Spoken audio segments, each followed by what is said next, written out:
மாபெரும் வரலாற்று சிறப்பு கொண்ட இந்த சட்டமன்ற பேரவையின் 17வது சட்டமன்ற பேரவைக்கு நம்மையும் நம்ம தமிழக வெற்றி கழகத்தை சார்ந்த சட்டமன்ற உறுப்பினர்களையும் தேர்ந்தெடுத்து அனுப்பின நிரந்தரமாக என் நெஞ்சில் கூடியிருக்கும் தாயன்புமிக்க தமிழக மக்கள் அனைவருக்கும் என்னுடைய மனப்பூர்வமான நன்றிகள். 17வது சட்டமன்ற கூட்டத்தொடரின் முதல் ஆளுநர் உரையின் மீதான நன்றி தெரிவிக்கும் தீர்மானத்திற்கு பதிலுரை வழங்க வாய்ப்பளித்த மாண்புமிகு பேரவைத் தலைவருக்கு நம் வணக்கத்தை தெரிவித்துக் கொள்கிறோம். மாண்புமிகு பேரவைத் தலைவர் அவர்களே, இந்த 17வது மாமன்றத்தில் அதிகப்படியான 12 கட்சிகளை சேர்ந்த பிரதிநிதிகள் தேர்ந்தெடுக்கப்பட்டிருக்கும். நாம கொள்கை ரீதியாகவும் நிலைப்பாடு ரீதியாகவும் வேறுபட்டு இருந்தாலும் மக்கள் பணி செய்வதுதான் நம்ம எல்லாருக்கும் பிரைமரியா இருக்கிற ஒரே எய்ம். அந்த வகையில தான் நம்ம எல்லாருமே நம்ம மக்களால் அங்கீகரிக்கப்பட்டு சட்டமன்றத்திற்கு வந்திருக்கிறோம். அதனால நாம கருத்தால் வேறுபட்டாலும் மக்கள் சேவை என்ற நோக்கத்தில் நம்ம மாநிலம் சார்ந்த விஷயங்கள்ல நாம எல்லாரும் ஒன்றிணைந்து பயணிச்சா நம்ம தமிழ்நாடு என்னைக்கும் எதிலையும் முதன்மை மாநிலமாக திகழும். ஆளுநர் உரைக்கு நன்றி தெரிவிக்கும் தீர்மானத்தில் பேசின மாண்புமிகு உறுப்பினர்களுக்கு நன்றி. எதிர்த்து பேசினாதான் எதிர்கட்சின்னு ப்ரூவ் பண்ண முடியும்னு நினைச்சுக்கிட்டு பேசின எதிர்கட்சியை சேர்ந்த எதிர்கட்சி தலைவர் உள்ளிட்ட மாண்புமிகு உறுப்பினர்களுக்கும் வணக்கமும் நன்றியும். பதிலுரை வழங்குற அதே நேரத்தில் நம்மளை சட்டமன்ற உறுப்பினராக தேர்ந்தெடுத்த பெரம்பூர் தொகுதி மக்களுக்கு நம்மளோட நெஞ்சார்ந்த நன்றிகள். அதே மாதிரி ராஜினாமா பண்ணிட்டாலும் நம்மளை தேர்ந்தெடுத்த திருச்சி கிழக்கு மக்களுக்கும் இந்த மன்றத்தில் நம்மளோட நன்றியை பதிவு செய்கிறோம். அப்புறம் நம்மளோட அரசியல் பயணத்தை பத்தியும் கொஞ்சம் பதிவு செய்ய விரும்புகிறோம். நாம ஏதோ ஷூட்டிங்ல இருந்து நேரா வந்து சிஎம் ஆன மாதிரியே சில பேர் ஒரு இமேஜ் கிரியேட் பண்றாங்க. அவங்களுக்கு அவங்க ஆசைப்படுற லாங்குவேஜ்லயே சொல்றோம், அது வெறும் ரீல் தான், ரியல் கிடையாது. ஒரு சாதாரண நடிகனாத்தான் நம்ம கெரியர் தொடங்குச்சு. அப்புறம் அப்படியே சின்சியரா உழைச்சு மேல வந்தோம். நம்ம கெரியர்ல நாம மேல வந்ததுக்கு இந்த விஜய் ஒருத்தன் மட்டுமே காரணம் இல்ல, அவனோட உழைப்பு மட்டுமே காரணம் இல்ல. இந்த விஜயோட உழைப்புக்கும் உயர்வுக்கும் பின்னாடி இருக்கிற ஒட்டுமொத்த தமிழ்நாட்டு மக்களோட அன்பும் அரவணைப்பும் தான் காரணம். ஒவ்வொரு வீட்டில் இருக்க ஒவ்வொருத்தரும் நம்மள அவங்க வீட்டில் ஒருத்தனா ஏத்துக்கிட்டது தான் நமக்கு கடவுளும் மக்களும் தந்த மிகப்பெரிய வரம். அதுக்காகவே கடவுளுக்கு சமமான நம்மளோட சொந்தங்களான தமிழக மக்கள் அனைவருக்கும் மீண்டும் மீண்டும் நன்றி. இப்படி நம்மளை தாயன்போடு அள்ளி அரவணைச்ச தமிழ்நாட்டு மக்களுக்கு நாம் எப்படியெல்லாம் துணையாக இருந்தோம், எப்படியெல்லாம் மக்களோட மக்களா இருந்தோம்னு சொல்றேன். 1990ஸ்லயே ரசிகர் மன்றமா இருந்தப்பவே மக்களுக்கு துணையா நிற்க ஆரம்பிச்சோம். அதுக்கப்புறம் நற்படி மன்றமாகவும் அதுக்கப்புறம் விஜய் மக்கள் இயக்கமாகவும் மாறி மக்களோட மக்களா நின்றுகிட்டு இருந்தோம். 2008இல் ஈழத் தமிழருக்கு ஆதரவா உண்ணாவிரதம் போராட்டம் செஞ்சோம். போர் முடிவுக்கு வரணும், நம்ம தொப்புள் கூடிய உறவுகளான ஈழத் தமிழர்களுக்கு பாதுகாப்பான நிம்மதியான ஒரு வாழ்வு கிடைக்கணும்னு அன்னைக்கே கோரிக்கை வச்சோம். 2009ல் ஆரம்பிச்ச விஜய் மக்கள் இயக்கம் வழியா நம்மளோட மக்கள் நல பணிகளை எக்ஸ்டெண்ட் அண்ட் எக்ஸ்பேண்ட் பண்ணிக்கிட்டே வந்தோம். கல்விக்கு துணையா இருந்தோம், சோசியல் சர்வீஸ் செஞ்சோம், வெள்ள நிவாரணத்துல துணையா இருந்தோம், கொரோனா காலத்துல மக்களுக்கு தோள் கொடுத்தோம், விலையில்லா விருந்தகம், குருதியகம், முட்டைப்பால், ரொட்டி திட்டம், விழியகம், பயிலகம், நூலகம், இப்படி பல வழியில மக்களுக்கு துணையா இருந்தோம். அப்புறம் நம்மளோட திரைப்படங்கள்ல நம்மளால முடிஞ்ச வரைக்கும் ஊழல் எதிர்ப்ப சொன்னோம், சமூக நீதியை சொன்னோம், கல்வியை பத்தி சொன்னோம், அரசியலை பத்தி சொன்னோம். அரசியலை பத்தி பேசுனதுனால நம்ம படங்கள் சந்திச்ச இதுவரைக்கும் சந்திக்கிற பிரச்சனையை பத்தி எல்லாருக்குமே தெரிஞ்சதுதான். இது மட்டும் இல்லாம 2011ல் நாகப்பட்டினத்துல மீனவர் பிரச்சனைகளுக்கு ஆதரவா ஒரு பெரிய பொதுக்கூட்டம் நடத்தினோம். மீனவர்கள் மீதான தாக்குதலை கண்டிச்சு பேசி அதுல நம்மளோட எதிர்ப்பை பதிவு செஞ்சோம். 2017ல் ஜல்லிக்கட்டு போராட்டத்தில் தமிழர் பண்பாட்டு உரிமைக்கான நம்மளோட ஆதரவை தெரிவிச்சோம். 2018ல் ஸ்டெர்லைட் போராட்டம், துப்பாக்கி சூட்ல பாதிக்கப்பட்ட நம்ம சொந்தங்களை நேர்ல சந்திச்சு ஆறுதல் சொன்னோம். 2021ல் உள்ளாட்சி தேர்தலில் விஜய் மக்கள் இயக்க வேட்பாளர்கள் போட்டியிட்டு ஜெயிச்சாங்க. கல்வி விருது விழா நடத்தி சிறந்த மதிப்பெண் பெற்ற மாணவ மாணவிகளுக்கு ஊக்கத்தொகையும் பரிசும் கொடுத்தோம். 2024ல் தமிழக வெற்றி கழகத்தை ஆரம்பிச்ச உடனேயே CAA-வை எதிர்த்து அறிக்கை விட்டோம். அரசியல் கட்சி ஆரம்பிச்சு விழுப்புரம் மாவட்டத்தில் விக்கிரவாண்டியில நம்மளோட முதல் மாநில மாநாட்டிய வெற்றி கொள்கை திருவிழாவை நடத்தினோம். தந்தை பெரியார், பெருந்தலைவர் காமராஜர், அண்ணல் அம்பேத்கர், வீரமங்கை வேலுநாச்சியார், மக்கள் சேவகர் அஞ்சலை அம்மாள்னு நம்மளோட 5 கொள்கை தலைவர்கள் அறிவிச்சோம். இந்தியாவிலே 2 பெண் ஆளுமைகளை கொள்கை தலைவர்கள் அறிவிச்ச ஒரே கட்சி நம்ம டிவிகே மட்டும்தான் என்ற பெருமையோடு அறிவிச்சோம். பெரியார் சொன்ன மாதிரியே அவர் சொன்னதுல நமக்கு ஏற்புடையதை மட்டும் எடுத்துக்கிட்டோம். அவரோட கடவுள் மறுப்பு கொள்கையில நமக்கு உடன்பாடு இல்லைன்னு ஓப்பனா அறிவிச்சோம். நமக்கு கடவுள் நம்பிக்கை உண்டுன்னு அறிவிச்சோம். யாரோட நம்பிக்கைக்கும் நாம் எதிரானவங்க இல்லைன்னு தெளிவா அறிவிச்சோம். பெண் கல்வி, பெண்கள் முன்னேற்றம், சமூக சீர்திருத்தம், சமூக நீதி, இப்படி பெரியாரோட கருத்துக்களை நிறையவே ஏத்துக்கிட்டோம்னு அறிவிச்சோம். அண்ணல் அம்பேத்கரோட சம வாய்ப்பு, சமநீதி, சமத்துவத்தை ஃபாலோ பண்ணுவோம்னு அறிவிச்சோம். பெருந்தலைவர் காமராஜரோட மதச்சார்பின்மையை ஏத்துக்கிட்டதோட அவரோட நேர்மையான நிர்வாகத்தையே ஒரு கொள்கையா ஏத்துக்கிட்டோம்னு அறிவிச்சோம். வீரமங்கை வேலு நாச்சியாரோட மண் மீட்பையும் சமூக நல்லிணக்கத்தையும் பின்பற்றுவோம்னு அறிவிச்சோம். மக்கள் சேவகர் அஞ்சலை அம்மாளோட விடுதலை வேட்கையையும் மக்களோட வாழ்வாதாரத்துக்காக உறுதியாக நிற்கிறதையும் பின்பற்றுவோம்னு சொன்னோம். எல்லாருக்கும் எல்லாமும் கிடைக்கணும், எம் மதமும் நம் மதம்னு சொல்லி மதச்சார்பற்ற சமூக நீதி தான் நம்ம கொள்கைன்னு அறிவிச்சோம். நம்ம கொள்கை எதிரி யாரு, அரசியல் எதிரி யாருன்னு ஓப்பனா அறிவிச்சோம். எல்லாத்துக்கும் மேல பிறப்புக்கும் எல்லா உயிருக்கும்ன்றத நம்மளோட அடிப்படை அரசியல் கோட்பாட்டா அறிவிச்சுட்டு தான் அரசியலுக்கே வந்தோம். நம்ம மதுரை மாநாட்டில் நம்மளோட தேர்தல் அரசியல் மற்றும் ஆட்சி அதிகார அரசியல் வழிகாட்டியா அறிஞர் அண்ணாவையும் புரட்சி தலைவர் எம்ஜிஆரையும் ஏத்துக்கிட்டதா அறிவிச்சோம். அப்புறம் இன்னனையும் நாம இங்க பதிவு செஞ்சே ஆகணும். எல்லாரும் கட்சி ஆரம்பிச்சுட்டு தான் ஒவ்வொரு வீட்டுக்குள்ளேயும் போவாங்க.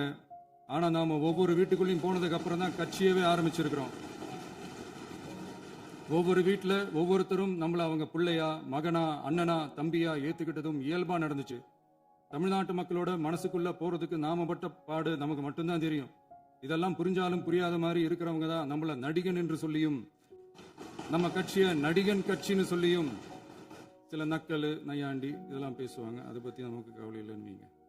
இப்படி நம்ம அரசியல் பயணம் ரொம்ப டிரான்ஸ்பரண்டா தான் ஆரம்பிச்சிருக்கு. இந்த 2026 தேர்தலில் கூட்டணியே இல்லாமல் தனியா நின்னோம். மக்கள் நம்மள தெளிவா புரிஞ்சுக்கிட்டதாலையும் நம்ம டிவிகே தோழர்களோட உழைப்பாலையும் நாம 35% வாக்குகளை வாங்கினோம். 1,72,00,000 வாக்குகளோட தமிழ்நாட்டிலேயே தனி பெரும் கட்சியா வந்தோம். தமிழக மக்களாலையும் நம்மளோட ஆதரவு இயக்கங்களாலையும் இதோ இன்னைக்கு இங்க நம்ம டிவிகே ஆளும் கட்சியா உட்கார்ந்துருக்கிறோம். இந்த ஆளும் கட்சியா ஆனதும் நடந்துடல. 2.25 வருஷத்துல ஆட்சிக்கு வந்துட்டீங்கன்னு ரொம்ப கிண்டலா கேலியா சிலர் பேசுறாங்க. எங்களோட இந்த 2.25 வருஷ டிராவல்ல எவ்வளவு வலியும் வேதனையும் இருக்குது. நம்மளோட மக்கள் சந்திப்புக்கே அவ்வளவு இடையூறு, அவ்வளவு தடைகள், ஊர் உலகத்துல யாருக்கும் இல்லாத ஒன்னா நமக்கு மட்டுமே தனியா ஸ்பெஷலா எக்ஸ்க்ளூசிவா நிறைய நிபந்தனைகள், நெருக்கடிகள், கட்டுப்பாடுகள், நம்மளை சந்திக்க வர்ற மக்களுக்கு சரியான பாதுகாப்பு இல்லாம, நம்ம கூட்ட நிகழ்ச்சிக்கு போதுமான பாதுகாப்பு இல்லாமன்னு இன்னும் வெளியே சொல்ல முடியாத நிறைய சூழ்ச்சிகள் எல்லாத்தையும் தாண்டி தான் நாம இந்த இடத்துக்கு வந்திருக்கிறோம். But still miles to go. நம்ம டிராவல்ல எல்லாத்துக்கும் உச்சமா நம்மளோட சொந்தங்கள், நம்மளோட உறவுகள், 41 பேர் கரூர் சம்பவத்தில் இழந்த வேதனை எல்லாம் எப்படி சொல்றதுனே தெரியல. நம்ம மனசு விட்டு என்னைக்கும் அந்த வலியும் வேதனையும் நீங்கவே நீங்காது. அதுலயும் நம்ம மேலேயே பழி போட்ட கொடுமையெல்லாம் இருக்கும் பாருங்க, அதெல்லாம் வேற லெவலுங்க. என்னத்துக்கு அப்படியெல்லாம் செஞ்சாங்கன்னு தெரியல. அரசியல்னா இப்படியெல்லாம் கொடூரமா இருக்கணுமா என்ன? சரி விடுங்க. இந்த விஜய் இவனோட மக்களுக்காக எதையும் தாங்க தயாரா ஆகிட்டான். இவ்வளவு பெயின்ஃபுல்லான நம்ம பொலிட்டிக்கல் டிராவல்ல நம்மளோட மிகப்பெரிய ஆறுதலும் பலமும் என்ன தெரியுமா? என் நெஞ்சில் குடியிருக்கும் என்னோட தமிழ்நாட்டு மக்களும், என் உயிருக்கு உயிரான என்னோட தோழர்களும் தான். அவங்களோட பலத்தால தான். அன்னைக்கு 1967ல முன்னாள் முதல்வர் மாண்புமிகு அறிஞர் அண்ணா அவர்கள் தலைமையில் அமைஞ்ச சாமானியர்களோட ஆட்சி மாதிரி, 1977ல முன்னாள் முதல்வர் மாண்புமிகு புரட்சி தலைவர் எம்ஜிஆர் அவர்கள் தலைமையில் அமைஞ்ச மிக சாமானியர்களோட ஆட்சி மாதிரி, இதோ இன்னைக்கு அதே வரிசையில 2026 சட்டமன்ற தேர்தல்ல இந்த விஜயோட தோழர்கள் இடம்பெற்ற ஒரு மிக மிக சாமானியர்களின் ஆட்சி அமைஞ்சிருக்கு. வாகை சூடும் வரலாறு திரும்பி இருக்கிறது. இப்படி ஒரு தீர்ப்பை மக்கள் அளிச்சதுனாலதான் தமிழக வரலாற்றில் ஒரு மகத்தான கூட்டணி ஆட்சியை நாம் அமைச்சிருக்கிறோம். இளைஞர்களால என்ன செய்ய முடியும், பெண்களால என்ன செய்ய முடியும்னு கேட்டவங்களுக்கான பதில் தான் இன்னைக்கு அமைஞ்சிருக்கிற நம்ம ஆட்சி. ஒரே ஒரு குடும்பம் மட்டும் முக்கியம்னு சொல்றது நம்மளோட ஆட்சி அதிகார அரசியல் இல்ல. தமிழ்நாட்டில் இருக்கிற ஒவ்வொரு குடும்பமும் முக்கியம்னு சொல்றது தான் நம்ம அரசியல். நம்மளோட ஆட்சி அதிகாரம் அதான் நம்மளோட மனசாட்சி உள்ள மக்களாட்சி. இந்த 2026 தேர்தலில் யாராலும் உடைக்கவே முடியாதுன்னு சொன்ன மதத்தை உடைச்சோம், சாதியை உடைச்சோம், முக்கியமா காசு கொடுத்து ஓட்டு வாங்குற ஒரு நச்சு கலாச்சாரத்தையே சுக்கு நூறா தூள் தூளா உடைச்சிருந்தோம். நாம கிளீன் கவர்னன்ஸ் அண்ட் குட் கவர்னன்ஸ்ல உறுதியா இருக்கிறோம். இப்ப மட்டும் இல்ல, எப்பவுமே இப்படிதான் இருப்போம். இதுல 100% இது உண்மைன்றதுனாலதான் பாரம்பரியமான தினத்தந்தி பத்திரிகை ஊழலின் ஊற்றுக்கண் அடைக்கப்படுகிறதுன்னு 16/6/2026 அன்னைக்கு ஒரு தலையங்கமே எழுதியிருக்கு. ஒரு தவறு செய்தால், அது தெரிந்து செய்தால் அவன் தேவன் என்றாலும் விடமாட்டேன் என்று எம்ஜிஆர் அன்று பாடினார். அதை இன்று விஜய் செயலில் காட்டுகிறார்னு அந்த எடிட்டோரியல்ல எழுதியிருக்கு. இந்த நேரத்தில் தினத்தந்திக்கு நம்மளோட நன்றியை தெரிவிச்சுக்கிறோம். அரசியலுக்கு வந்து 2 வருஷம் தான் ஆகுது. உங்களுக்கு என்ன தெரியும், உங்களால என்ன முடியும்னு கேலியா கேட்டவங்களுக்கு தினத்தந்தியோட பதிலை இப்போதைக்கு போதும்னு நினைக்கிறேன்.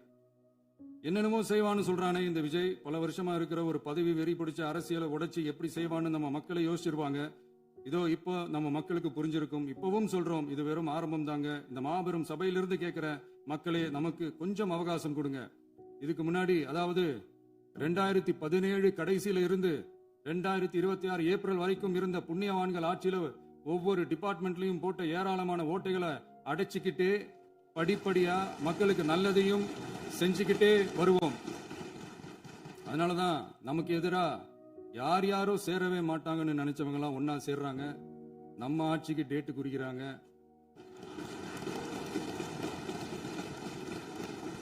சரி, அவங்கள நம்ம மக்களே பார்த்துப்பாங்க, அது விடுங்க.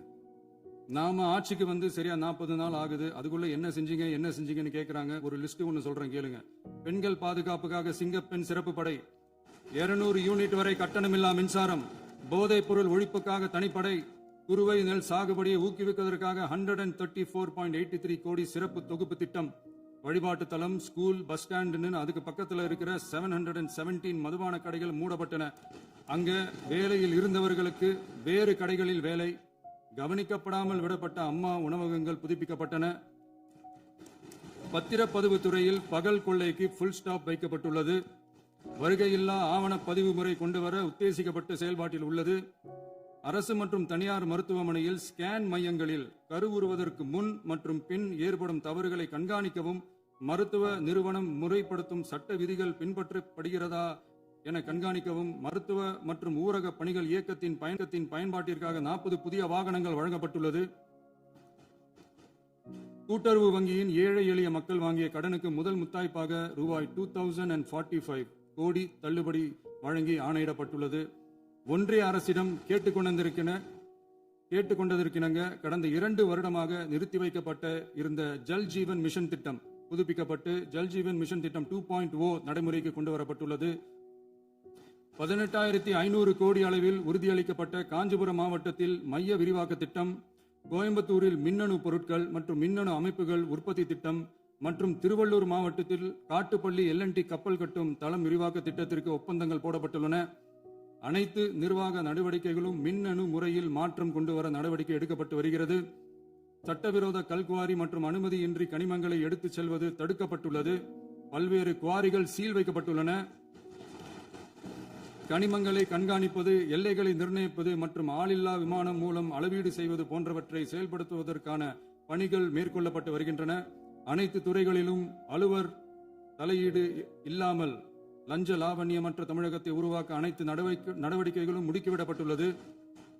இதெல்லாம் சாம்பிள் தான், இன்னும் இருக்கு. இந்த வெறும் 40 நாளுக்குள்ளேயே இவ்வளவு செஞ்சிருக்கோம்னா இனி வர்ற நாட்கள்ல கொஞ்சம் கொஞ்சமா படிப்படியா ஸ்டெடியா உழைச்சி லஞ்ச லாவண்யம் இல்லாத, ஊழல் இல்லாத, பெண்களுக்கு பாதுகாப்பான, சுதந்திரமான, டிரான்ஸ்பரண்டான தமிழ்நாட்டை நம்ம சொந்தங்களான தமிழக மக்களுக்கு தர்றது தான் நம்மளோட ஒன் அண்ட் ஒன்லி டார்கெட். கண்டிப்பா அதை நிறைவேற்றியே காட்டுவோம். 8 கோடி மக்கள் நம்மளோட இருக்கிறப்போ ஏங்க அதை செய்ய முடியாது? மாண்புமிகு பேரவைத் தலைவர் அவர்களே, தமிழ்நாட்டின் கருவூலம் எப்படி திசை மாறி உருமாறி தேய்ந்து ஓய்ந்து கிடைக்கிறதுன்னு சொன்னாங்க. திசை மாறி உருமாறி தேய்ந்து ஓய்ந்துன்னு வசனம் மாதிரி ரைமிங்கா இல்லாம வளமான இலக்கியமா இதே சபையில பேசினவங்களோட திறமையான ஆட்சியில நடந்த நிதி மேலாண்மையை பத்தி வெள்ளை அறிக்கையா வெளியிட்டோம். வெள்ளை அறிக்கை வந்ததிலிருந்தே கண்ணை கட்டுதுங்க. அந்த காலத்துல தான் பிள்ளையோ பிள்ளை தொல்லையோ தொல்லைன்னு சொன்னாங்க. அதே மாதிரி தாங்க அவங்க ஆட்சியாலையும் அவங்களாலையும் இன்னைக்கு தமிழ்நாட்டுக்கே தொல்லையோ தொல்லை. இப்படி ஒரு நிலைமையை உண்டாக்கி வச்சுட்டு இவங்க சொல்றாங்க நமக்கு ஆட்சி செய்ய தெரியாதுன்னு. நம்ம அமைச்சர்களுக்கும் நம்ம சட்டமன்ற உறுப்பினர்களுக்கும் ஒன்னும் தெரியாதுன்னு. ஆமாங்க, எங்களுக்கு தெரியாதுதான். எங்க சட்டமன்ற உறுப்பினர்களுக்கும் அமைச்சர்களுக்கும் மக்கள் பணி செய்ய தெரிஞ்ச அளவுக்கு மக்கள் பணத்தை சுருட்ட தெரியாதுதான்.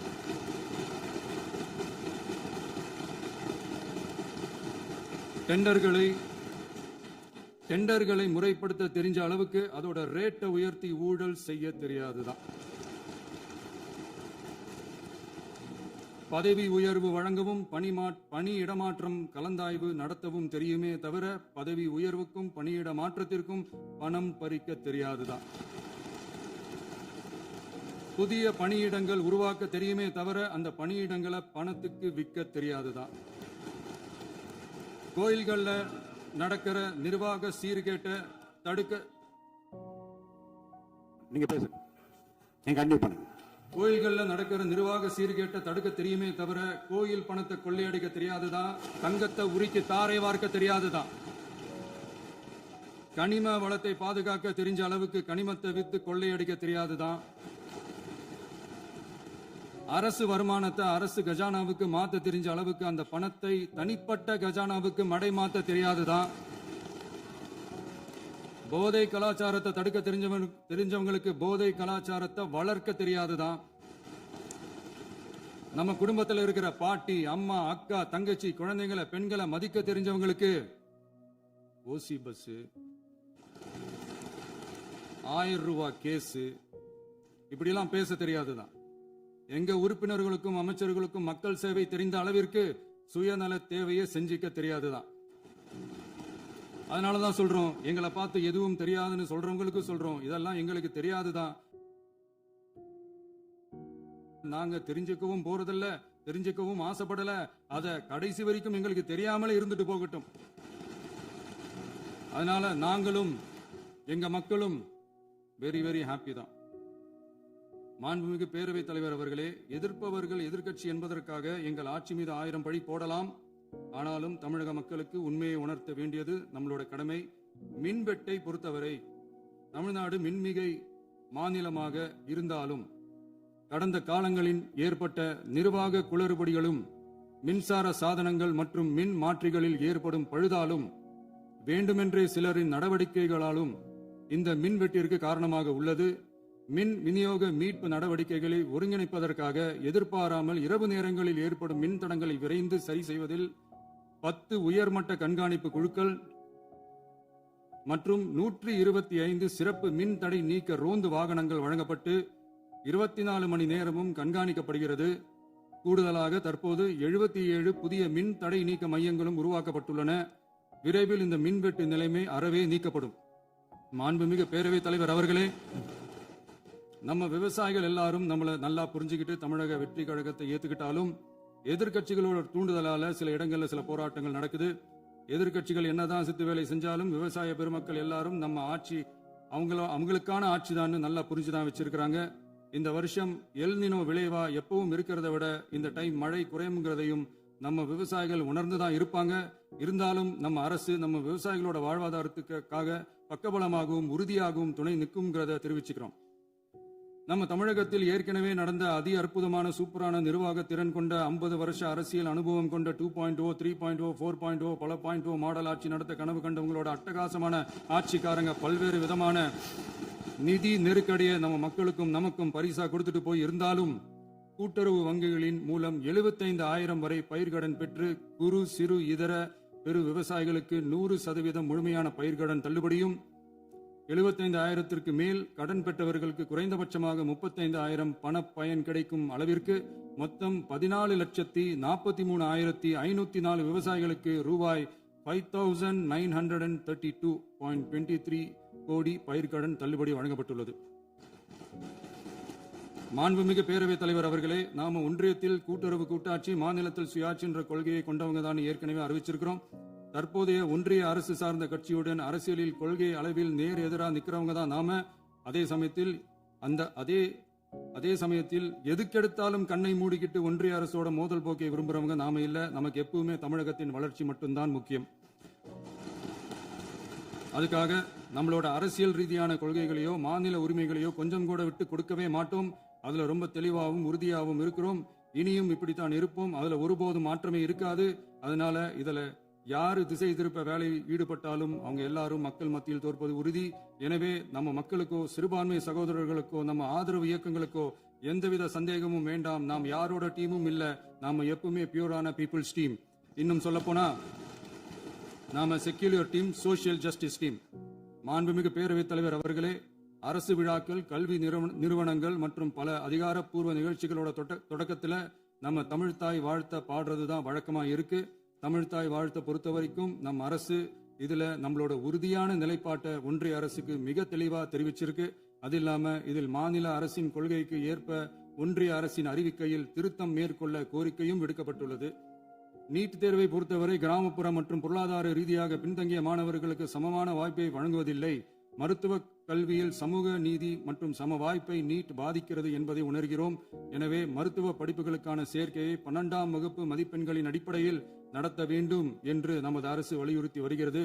மத்திய அரசிடம் நீட்டிலிருந்து தமிழ்நாட்டிற்கு விலக்கு வழங்க வேண்டும் என்று கோரிக்கை விடுத்துள்ளது. மாண்புமிகு பேரவைத் தலைவர் அவர்களே, பேரறிஞர் அண்ணா அவர்கள் தலைமையிலான அரசு 1968இல் இருமொழி கொள்கையை நடைமுறைப்படுத்தியது.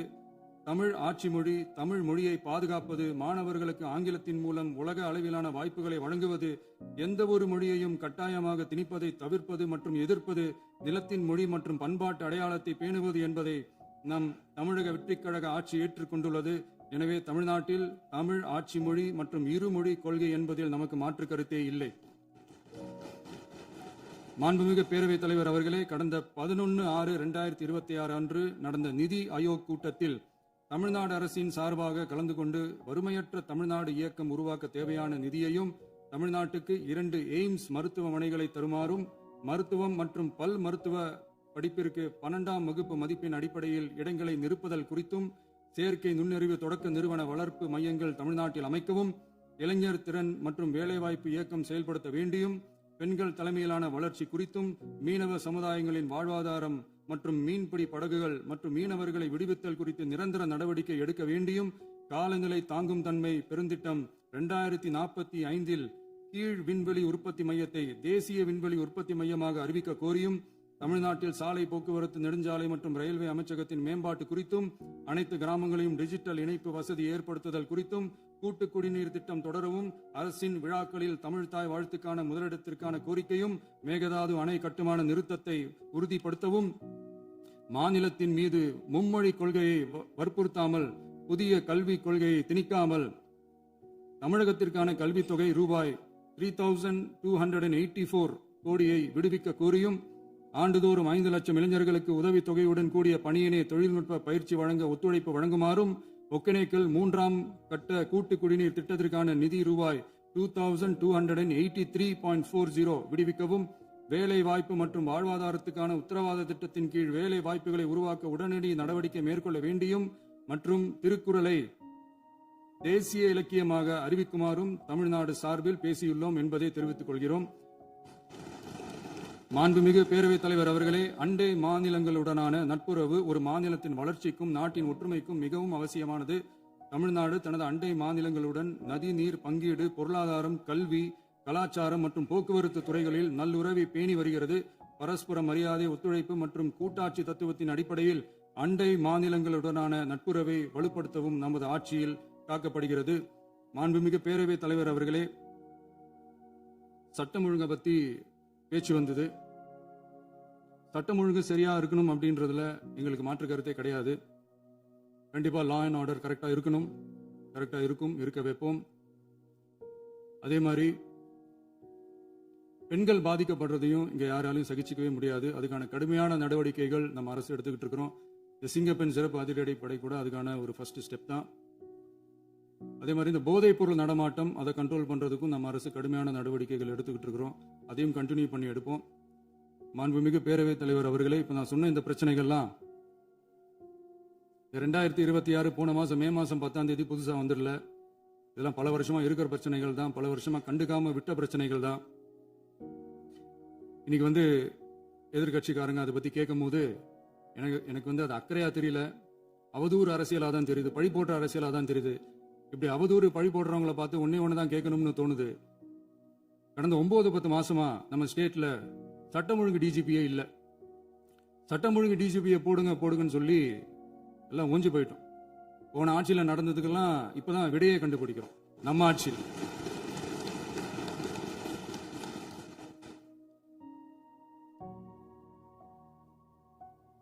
இந்த போதைப் பொருள் நடமாட்டம் எல்லாம் தாறுமாறா அப்படியே பரவி கொட்டி கிடக்குது. இதெல்லாம் வந்து இனிஷியல் ஸ்டேஜ்லயே யார் கண்ட்ரோல் பண்ணியிருக்கணும்? போலீஸ் டிபார்ட்மெண்ட் அப்ப யார் கையில இருந்தது? இத்தனை கேள்வி நம்மளை பார்த்து கேட்கறாங்களே, ஒரே ஒரு கேள்வி தான் நான் கேட்கணும்னு தோணுது. போலீஸ் டிபார்ட்மெண்ட்டை கையில வச்சுக்கிட்டே பிகினிங்லயே இனிஷியல் ஸ்டேஜ்லயே இந்த போதைப் பொருள் நடமாட்டத்தை ஏன் கண்ட்ரோல் பண்ணல? மனசாட்சி உள்ளவங்க இந்த பிரச்சனையெல்லாம் ஏன் நடக்குதுன்றது அவங்களுக்கே நல்லா தெரியும். இன்னைக்கு வந்து சட்டம் ஒழுங்கை பத்தி கேள்வி கேட்க கூடாதா அப்படின்னா தாராளமா கேட்கலாம். இது ஜனநாயக அரசு, மன்னராட்சி எல்லாம் கிடையாது, மனசாட்சி உள்ள மக்களாட்சி. அதனால கேள்வி கேட்கலாம், எல்லாருக்கும் எல்லா உரிமையும் உண்டு. விமர்சனம் செய்யலாம், எல்லாருக்கும் எல்லா உரிமையும் உண்டு. ஆனா நம்ம ஆட்சியில என்ன நடவடிக்கைகள் எடுத்திருக்கோன்றது தெரிஞ்சுக்கிட்டு அதுக்கேற்ற மாதிரி ஒரு நடுநிலையா பேசுனீங்கன்னா கொஞ்சம் நல்லா இருக்கும். சட்டம் ஒழுங்கை பத்தி யாருக்கு என்ன யோசனை இருந்தாலும், மக்கள் நலனுக்காக யாருக்கு என்ன யோசனை இருந்தாலும் அதை தாராளமாக சொல்லலாம். நம்ம அரசு அது காது கொடுத்து கேட்கும். ஆனா நம்ம அரசனுடைய நிர்வாகத்திறன் அதை பத்தி பேசுறவங்களுக்கு இந்த ஊரடிச்சு உலையில போட்டு ஊழல் மேல ஊழலா செஞ்சுக்கிட்டு அதுல இருந்து தப்பிக்கிறதுக்கு பேர் தான் நிர்வாகத்திறன் அப்படின்னு சொன்னா, அப்படிப்பட்ட ஒரு ஊழல் செய்யற நிர்வாகத்திறனை நம்ம அரசு ஒரு நாளும் செய்யாது. பொட்டி பெட்டியா பணத்தை வச்சுக்கிட்டு, பெட்டியை வச்சு எல்லாம் செஞ்சுக்கிட்டு, போதைப் பொருள் பாதுகாவல் கழக மாடல் அரசாங்கம் செஞ்ச ஒவ்வொரு ஊழலா வெளியில வந்துகிட்டு இருக்கு. டாஸ்மாக்ல அது என்னப்பா அது பேரு, பார்ட்டி ஃபண்ட் கட்சி நிதி அப்படின்ற பேர்ல அடிச்ச கொள்ளையெல்லாம் ஒண்ணா இப்போ கவர்மெண்டோட கஜானாவுக்குள்ள கொண்டு சேர்த்துக்கிட்டே இருக்கிறோம். டாஸ்மாக் மாதிரியே பல டிபார்ட்மெண்ட்லயும், மறுபடியும் சொல்றேன், கட்சி நிதின்ற பேர்ல அடிச்ச கொள்ளைய ஒண்ணா கவர்மெண்டோட கஜானாக்குள்ளேயே கொண்டு சேர்த்துக்கிட்டே இருக்கிறாங்க. இப்பவும் சொல்றேன், மக்கள் பணத்துல இருந்து ஒரு பைசா கூட தொடமாட்டோம், தொடவும் விடமாட்டோம், தொட்டா விடமாட்டோம், இதுக்கு முன்னாடி தொட்டவங்களையும் விடமாட்டோம்.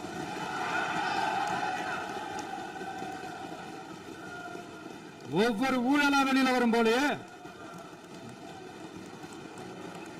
ஒவ்வொரு வேஷமா கலைஞ்சிரும் போலே, இங்க இருக்கிற நிறைய பேரு நடுங்கி போய் இதுல நம்ம மேல அவதூறு வேற. இப்ப புதுசா ஒரு வெப்பன் ஒண்ணு கொண்டு வந்திருக்காங்க. அது என்ன தெரியுமா? அவங்க தயவால தான் நம்ம ஆட்சி நடக்குதான். மக்கள் தயவால இந்த ஆட்சி நடந்துகிட்டு இருக்கு. மனசாட்சி உள்ள சக்திகளோட ஆதரவால இந்த ஆட்சி நடந்துகிட்டு இருக்கு. நாங்க தான் அனுப்பி வச்சோம் அப்படின்றாங்களே. அனுப்பி வச்சவங்களுக்கு மினிஸ்ட்ரியில இடம் கொடுத்தா ஏன் கதறீங்க? ஏன் இவ்வளவு கோபம்? ஏன் இவ்வளவு கதறல்ஸ்? இதுல இன்னொரு முக்கியமான விஷயம், மார்க்சிஸ்ட் கம்யூனிஸ்ட் கட்சி நமக்கு ஆதரவு கொடுத்தது சுயேட்சையா எடுத்த முடிவுன்னு சொல்றாங்க. அதே மாதிரி இந்திய கம்யூனிஸ்ட் கட்சி நமக்கு ஆதரவு கொடுத்தது சுயேட்சையா எடுத்த முடிவுன்னு சொல்றாங்க. இதுல எங்க இருந்து நாங்க தான் அனுப்பி வச்சோம்னா புரியலையே. மக்களுக்கு நல்லா புரியும், எல்லாத்தையும் தெளிவா பார்த்துக்கிட்டு இருக்கிறாங்க.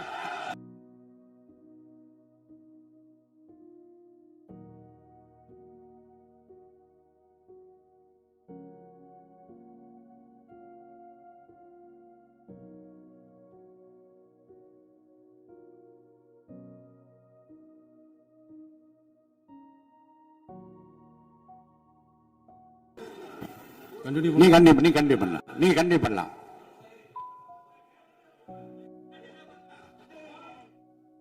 இந்த சமூக நீதி அரசுன்னு சொல்றவங்களை பார்த்து கேட்கிறேன், நம்ம பட்டியலின சகோதரர்களுக்கு எத்தனை அமைச்சர் பதவி கொடுத்தீங்கன்னு கொஞ்சம் சொல்ல முடியுமா? ஆனா நம்மளுடைய அரசுல 8 அமைச்சர் பதவிகள் யாருக்கு? நம்ம பட்டியலின சகோதரர்களுக்கு. எல்லாம் நம்ம அண்ணன், நம்ம தம்பி, நம்ம தங்கச்சிங்க. அண்ணல் அம்பேத்கர் அவர்களுடைய கிட்டத்தட்ட 100 ஆண்டு கால கனவு இப்ப நிறைவேறி இருக்கு. நான் ஏன் கொஞ்சம் சவுண்டா பேசுறேன் அப்படின்னா அவங்களுக்கு கேட்கணுன்றதுக்காக தப்பா எடுத்துக்காது. அதே மாதிரி பெண்களோட பாதுகாவலர் நாங்க தான் அப்படின்னு சொல்லிக்கிறவங்களை கேட்கிறேன், எத்தனை பெண்களுக்கு அமைச்சர் பதவியில இடம் கொடுத்தீங்க கொஞ்சம் சொல்ல முடியுமா? எங்க அரசுல 4 சகோதரிகளுக்கு அமைச்சர் பதவி கொடுத்திருக்கிறோம்.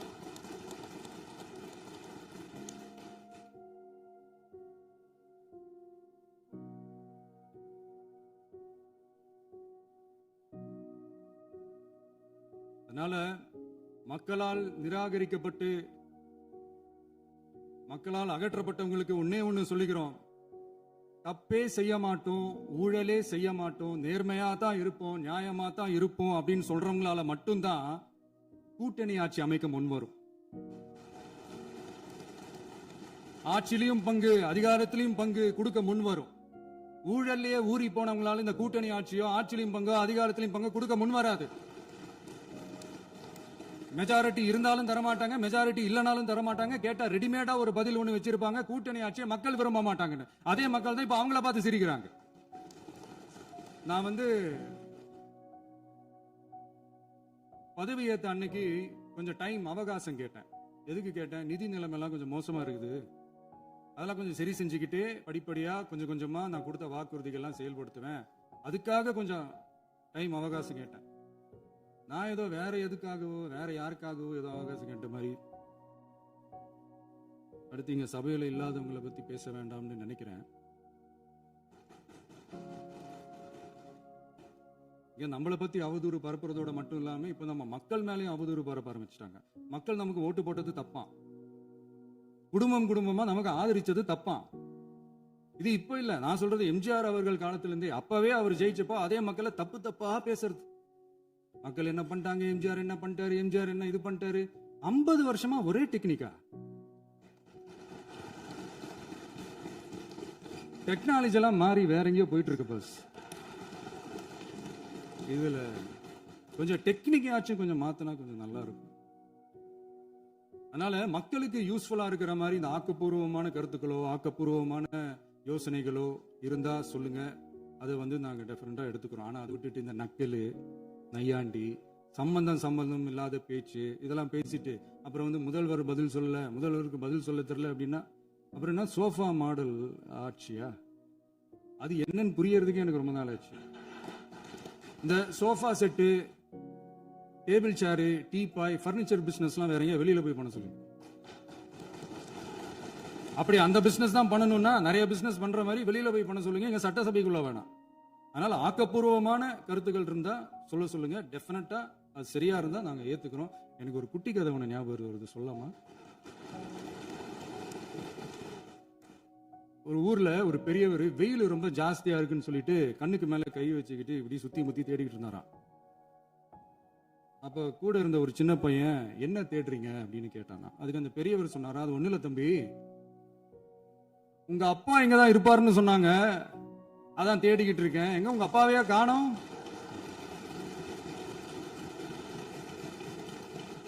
இல்ல எங்களுக்கும் நக்கலா நையாண்டியா சம்பந்தம் இல்லாத குட்டி கதை இதெல்லாம் எங்களுக்கும் பேச தெரியும். அந்த கதையில பெரியவர் அப்படி சொன்னாராம், தப்பா எடுத்துக்காதீங்க. அந்த கதையில பெரியவர் அப்படி கேட்டாராம். அதனால யாரும் இங்க டென்ஷன் ஆக வேணாம். அதனால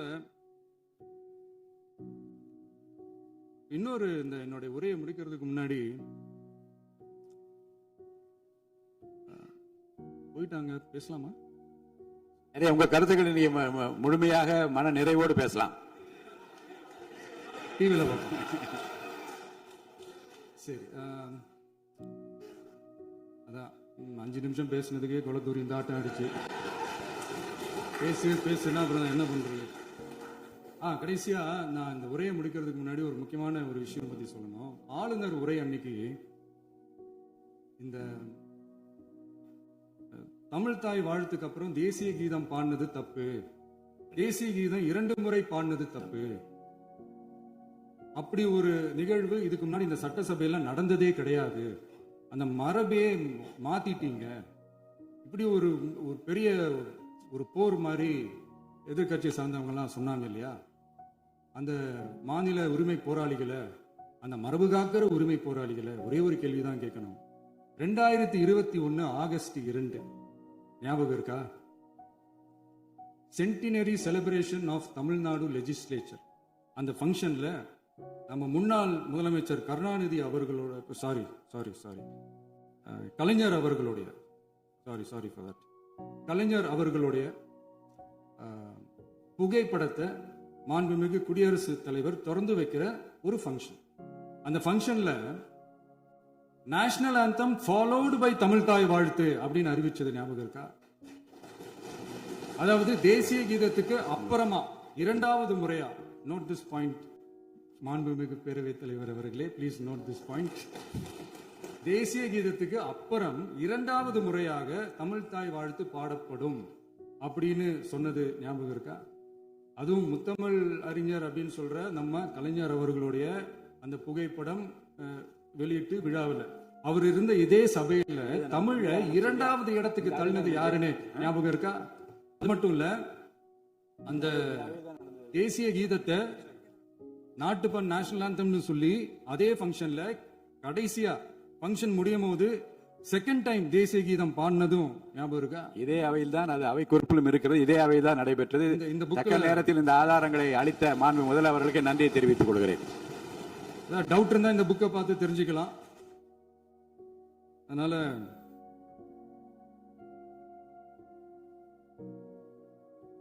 இதெல்லாம் கேட்டா என்ன சொல்லுவாங்கன்னா, அது ஜனாதிபதி கலந்துகிட்ட ஃபங்க்ஷன், அதெல்லாம் அப்படிதான், அதெல்லாம் கண்டுக்க கூடாது அப்படின்னு சொல்லுவாங்க. இதே மாதிரிதான் பேசுறது ஒண்ணு, செய்யறது ஒண்ணு, செய்யறது ஒண்ணு, பேசுறது ஒண்ணு. இதெல்லாம் மக்கள் பார்த்துக்கிட்டு இருக்காங்க. எலெக்ஷனுக்கு முன்னாடி தான் அப்படி செஞ்சுக்கிட்டு இருந்தாங்க. இப்போ எலெக்ஷனுக்கு அப்புறம் அதே தான் செய்யறாங்க. இந்த விஜயையும் சாமானியர்களின் உண்மையான சமூக நீதி அரசையும் அவமானப்படுத்துறதுக்கு தான் அவங்களோட அந்த பொலிட்டிக்கல் சீனியாரிட்டி அது பயன்படுத்துது போல. சரி, செய்யட்டும், நல்லா செய்யட்டும். இப்போ ஆனாலும் நம்மளுடைய மாநில உரிமை, மொழி உரிமை, உத்தமபுத்திரர் போல வேஷம் போடுற எதிர்கட்சிக்கு ஒன்றை மட்டும் ஆணித்தரமாக சொல்றோம். உங்களை மாதிரி தமிழ்னு சொல்லிக்கிட்டு, மொழி, பண்பாடு, கலாச்சாரம்னு சொல்லிக்கிட்டு ரெட்டை வேஷம் போடுறவங்க நாங்க கிடையாது. உலகெங்கும் வாழும் என் தமிழ் சொந்தங்களுக்கு நம்முடைய உத்தரவாதம் தமிழ் தான் எங்க உயிர் நாடி அப்படின்றத மறக்க மாட்டோம். இப்பவும் சொல்றோம், மாநில உரிமையில எப்பவும் உறுதியா இருப்போம். அதே சமயத்துல அரசியல் வேற, ஒன்றிய மாநில அரசுகளுக்கு இடையே இருக்கிற நிர்வாக அணுகுமுறை வேற. இதுல நாங்க ரொம்ப தெளிவா இருக்கிறோம். அதனால எங்களுக்கு பாடம் எடுக்கிறதா நினைச்சுக்கிட்டு உங்க வேஷத்தை நீங்களே கொஞ்சம் கொஞ்சமா கலைச்சுக்கிட்டே வரீங்க, மறந்துடாதீங்க. அப்புறம் நேத்து எதிர்கட்சி தலைவர், மாண்புமிகு எதிர்கட்சி தலைவர் பேசும்போது நிறைய பேசினாங்க. அதுல ஒண்ணு மட்டும் அரசு சொல்றதா நினைச்சுக்கிட்டு நம்மளை இன்டைரக்டா ஈவில் அப்படின்ற அந்த வார்த்தையை யூஸ் பண்ணாங்க. எனக்கு ஒண்ணுதான் சொல்லணும்னு தோணுது. ஈவில்ஸ்னு டெவில்ஸ் பேசக்கூடாது.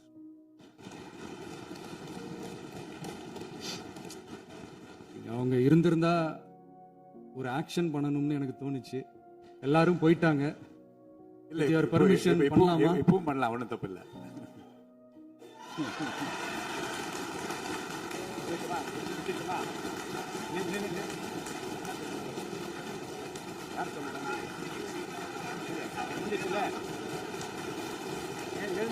சொல்லிட்டுமா